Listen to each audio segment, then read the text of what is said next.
আসসালামু আলাইকুম এভরিওয়ান। আজ আমি চলে এসেছি doctor hair spa moisturizing and smooth creamy hair mask প্রোডাক্টের ব্যবহার বিধি শেয়ার করতে।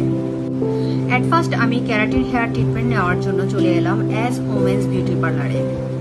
এবার চলুন কিভাবে ক্যারাটিন হেয়ার ট্রিটমেন্ট নিব তা ভিডিওর মাধ্যমে দেখে নিই।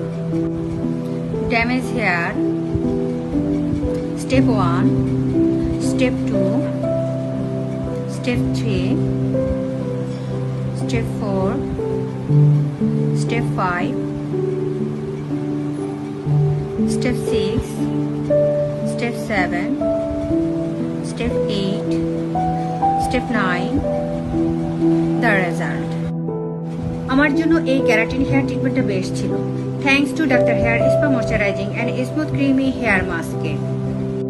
আপনারা যারা ড্যামেজ হেয়ার রিপেয়ারের জন্য ভালো ট্রিটমেন্ট খুঁজছেন তাদের জন্য এই ক্যারাটিন হেয়ার ট্রিটমেন্টটা একদম বেস্ট। Thanks for watching.